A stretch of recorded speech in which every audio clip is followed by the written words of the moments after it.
For more than 1,000 years, Constantinople survived armies that expected its walls to fail. In 1453, the city still possessed the strongest medieval fortification system in Europe.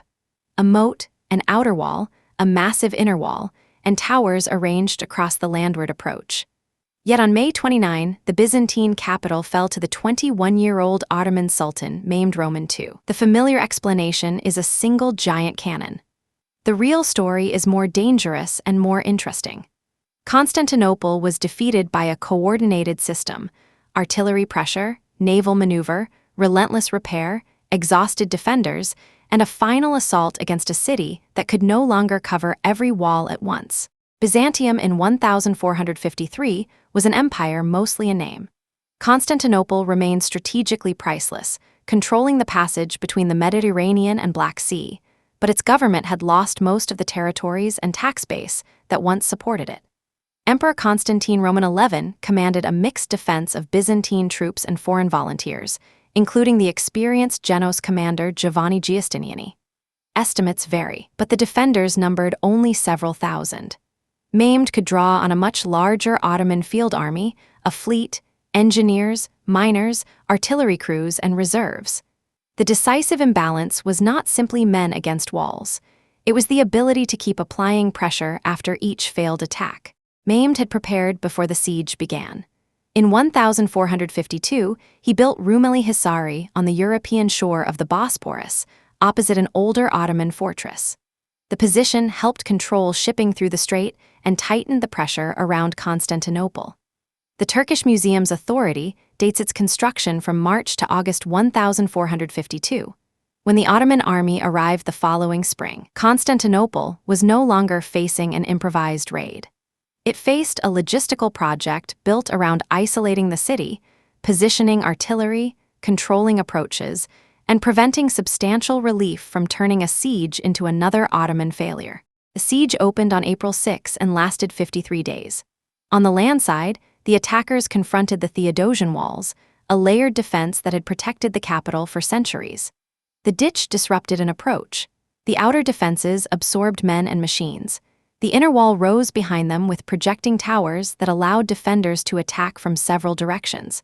These walls were not obsolete stone waiting for gunpowder.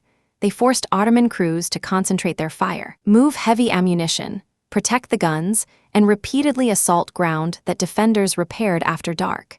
Ottoman artillery changed the rhythm of the siege.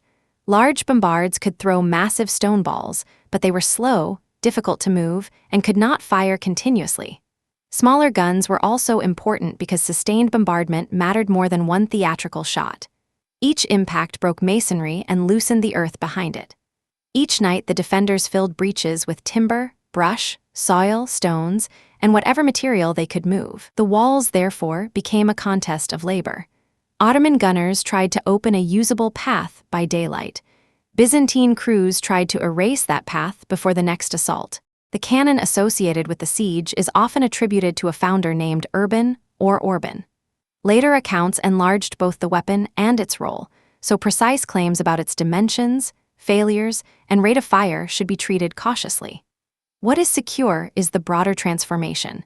Maimed assembled artillery powerful enough to damage fortifications that had resisted older siege methods. But artillery did not make the result automatic. The walls absorbed weeks of punishment. If the defenders had possessed deeper reserves, more supplies, and stronger naval support, bombardment alone might still have failed to create the political and human collapse Maimed needed. At sea, Constantinople protected the Golden Horn with a heavy chain. The sheltered harbor allowed the defenders' ships to operate behind a barrier the Ottoman fleet could not simply cross. On April 20, 4 Christian supply ships fought through the blockade and entered the harbor. The success was a public humiliation for Maimed and proof that the city was not completely sealed.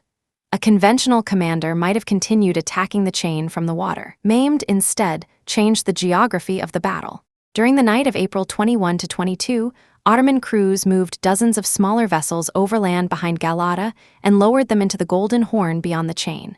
Sources disagree about the exact number, but the strategic effect is clear. The chain itself had not been broken. It had been bypassed. The defenders now had to watch sea walls that had seemed comparatively secure. Men who were already scarce had to be redistributed. Ottoman pressure no longer came from one principal direction, and the fleet inside the harbor could no longer assume that the barrier protected its rear. This maneuver did not instantly capture the city. It forced Constantinople to spend its most limited resource, attention.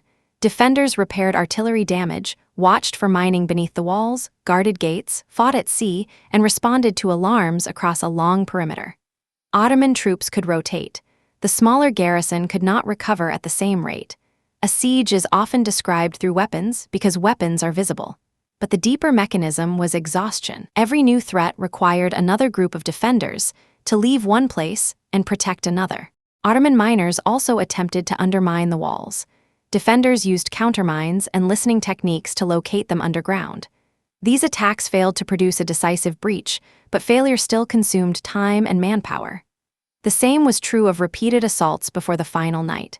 Constantinople repelled them, yet each success cost arrows, powder, medical attention, sleep, and bodies that could not easily be replaced. Mehmed's advantage allowed him to convert tactical failure into strategic pressure. Constantine had to survive every assault. Mehmed needed only one assault to succeed. By late May, the wall sector near the Lycus Valley had been repeatedly damaged and repaired. Mehmed prepared a general assault for the night of May 28 into the morning of May 29. The attack came in waves. Irregular troops and provincial forces pressed first, forcing defenders to fight and reveal weak points. Better trained units followed. Finally, the Janissaries entered the battle. The sequence is sometimes romanticized as expendable men being thrown away, but its operational purpose was straightforward. Keep the defense under continuous strain until fresh elite troops met opponents who had already fought for hours. Giovanni Giustiniani was wounded during the final fighting and was carried away from the wall. Sources differ on the nature of the wound and on how observers interpreted his withdrawal.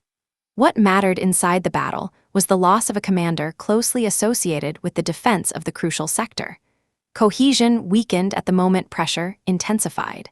Constantine Roman XI remained in the fighting and disappeared during the collapse of the defense. No securely identified body settled every later story about his death. Responsible history separates that confirmed disappearance from the many legends created around the last Byzantine emperor. Accounts also debate exactly where Ottoman troops first penetrated and how much a small gate or local lapse contributed.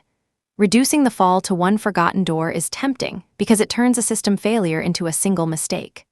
The broader evidence points to something harder: breaches, damaged defenses, exhausted men, command disruption, and sustained pressure converged during the final assault.